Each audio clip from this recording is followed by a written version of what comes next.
अधिवक्ता विनोद द्विवेदी ने Indore press club में कॉन्फ्रेंस के दौरान कहा कि मैं एक अधिवक्ता होने के साथ ही कांग्रेस का विगत 40 वर्षों से कार्य कर रहा हूं। यदि पार्टी मुझे आगामी लोकसभा में टिकट देती है तो मैं प्रचंड रूप से कांग्रेस पार्टी को जीत दिलाऊंगा। वहीं अधिवक्ता विनोद द्विवेदी ने बिना किसी का नाम लिए कांग्रेस के दिग्गजों पर भी निशाना साधते हुए कहा कि वर्तमान में पुनः लोकसभा चुनाव फिर से सामने है, लेकिन आज दिनांक तक कांग्रेस अपना प्रत्याशी भी इंदौर शहर के लिए घोषित नहीं कर पाई है और इंदौर के कांग्रेस अध्यक्ष का यह गृह क्षेत्र होने के बावजूद भी अब तक कोई भी तैयारी अभी तक शुरू नहीं हो पाई है।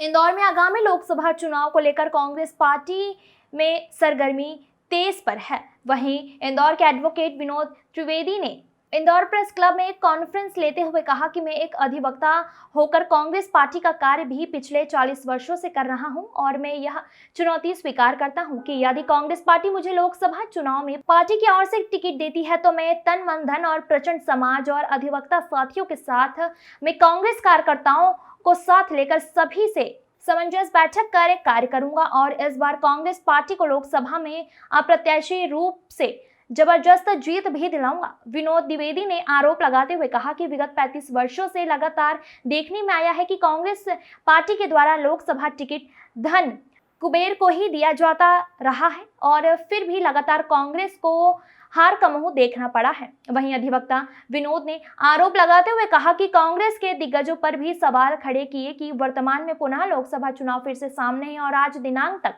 कांग्रेस अपना प्रत्याशी भी घोषित नहीं कर पाई है। अधिवक्ता विनोद द्विवेदी ने बिना नाम लिए जीतू पटवारी पर निशाना साधते हुए कहा कि कांग्रेस के प्रदेश अध्यक्ष का यह गृह क्षेत्र होने के बावजूद भी कोई तैयारी अभी तक शुरू नहीं हो पाई है। वहीं विस्तृत जानकारी देते हुए अधिवक्ता विनोद द्विवेदी ने बताया, देखिए, मांग मैंने ये की है कि यहाँ से किसी ज़मीन से जुड़े कार्यकर्ता को टिकट दिया जाए। अगर उसमें मैं भी दावेदारी करता हूँ तो मैं भी ज़मीन से जुड़ा कार्यकर्ता हूँ। 40 साल से मैं कांग्रेस के लिए काम कर रहा हूँ और विभिन्न सामाजिक संगठनों के साथ मैं काम कर रहा हूँ। तो मेरा ये कहना है कि जो भी टिकट हो, किसी धन कुबेर को देने के बजाय आप ज़मीन से जुड़े किसी कार्यकर्ता को दो, जिससे कि वो उसके साथ लोग काम करें। और अगर धन कुबेर को देते तो हम पिछले अनुभव हमारे जो दिख रहे हैं वो ये है कि वो लोग सत्ता के साथ चले जाते हैं या किसी डर से वो लोग दल छोड़ देते हैं। तो हम ऐसी प्रतिबद्धता को क्यों सलाम करें जो कि बाद में हमारे लिए विश्वसनीय नहीं हो। अगर आप लड़ते हैं तो किन मुद्दों पर लड़ेंगे? मैं युवाओं के लिए लड़ूंगा। 6,60,000 जो युवा हैं, जो पढ़ लिख गए हैं पर उनके हाथ में काम नहीं है, बेरोजगारी है उनके लिए। तो बेरोजगारी बहुत बड़ा मुद्दा है। मैं उनको कुटीर उद्योगों के साथ जोड़ना चाहूँगा। जो सरकारी नौकरियां जो खाली पड़ी हैं उनके लिए मैं उनको भरने के लिए प्रयास करवाऊँगा। और अन्य ऐसे मुद्दे हैं जैसे कि रोजगार को लेके प्राइवेट सेक्टर में जहां बात हो सकती है मैं वहां पे, हालांकि राहुल जी ने भी अभी न्याय की गारंटी दी है, तो वो उन्हीं चीज़ों को लेके मैं आगे जाऊँगा। सर, चुनाव में खर्च कितना होगा और कैसे आप खर्च का कहाँ से अरेंज करेंगे? मैं खर्च करने वाला नहीं हूँ।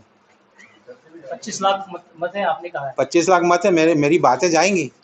अगर देना है, मैं पैसा दे के वोट नहीं खरीदना चाहता। कितना खर्च होगा सामान्य तौर पे? कितना सामान्य तौर पे होना है 10-15 लाख 20 लाख रुपए होना है। जन सहयोग देंगे तो करूंगा, नहीं तो मैं मेरी बात मीडिया के माध्यम से, दूसरे माध्यम से मैं डालूंगा। पार्टी मौका देती है तो कितना आश्वस्त है के लिए? अगर पार्टी आपको अवसर देती है कितना आश्वस्त है? आश्वस्त